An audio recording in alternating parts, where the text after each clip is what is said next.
Hi, this is Bill with Dine Drink Vegas. It is August of 2022, and I'm here outside of a Corner King room, room 820 at the D Hotel. The D Hotel is located directly on the Fremont Street Experience, and it's a great option for staying if you want to be downtown. Let's take a quick look around the room. So first, I want to give you a sense of the relative proportions of this room relative to a regular guest room on this floor.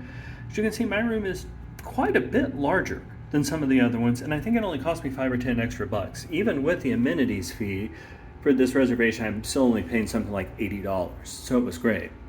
But as you turn right into the room, there's a pretty standard bathroom. It's actually a really nice vanity set, and they do a better job with amenities than some of the hotels I've seen this week do. There's no tub, there's only a shower, but it's a really nice shower with a rainfall shower head. Plenty of space, plenty of towels. Now, as we go back into the room, one of the other benefits of staying here at the D is that you've got to pass over to Stadium Swim at Circa, and I'm going to go there in just a minute, and I will review it separately. As we go into the room, there are a couple of things there are a lot of nice features to this room, but they're placed a little bit oddly. For example, in the closet here, this isn't where the safe is. Although it's plenty big and has lots of space, I laid down on the bed right after I checked in. It's incredibly soft and comfortable.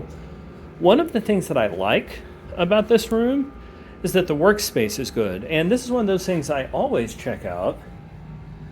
There are plenty of power plugs located directly by the workspace. Now, that is less true in other parts of the room.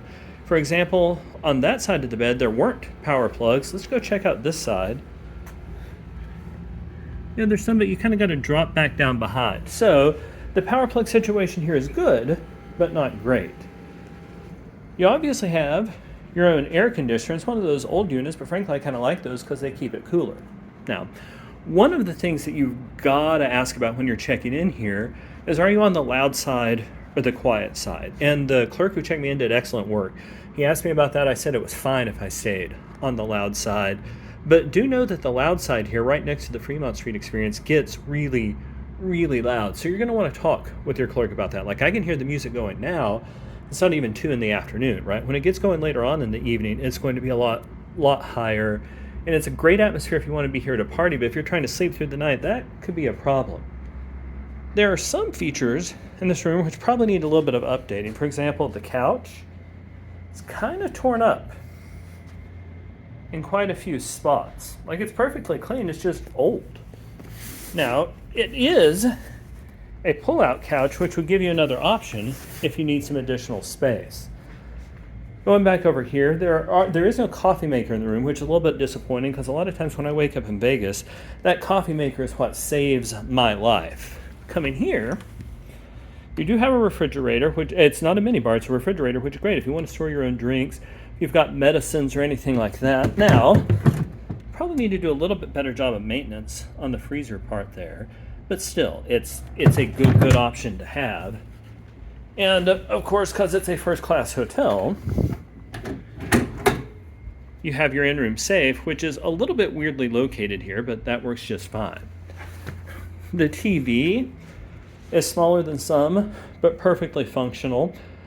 Probably the biggest advantage of this, other than access over to Stadium Swim at Circa, is the location. You are right in the middle of the Fremont Street Experience. There is Circa right down there. The Fremont, the Plaza, a couple blocks back is the El Cortez, so you're right in the middle of the downtown action. I also really like the casino here, and Bar Canada and Long Bar downstairs have treated me right in the past. And if I was going to stay here, I would absolutely pay just the extra whatever it was, $5 or $10, and get a slightly larger room like this to give yourself some additional space. It's a little bit worn and dated, but perfectly clean, and I like the decor. I'd love to hear from you about where you like to stay when you're downtown, or where you like to stay wherever it is in Vegas. I'd also be thrilled to answer your questions. Just put those in the comments section below. I would also really appreciate your support for this channel by hitting like and subscribe. But either way, thanks so much for watching, and happy travels.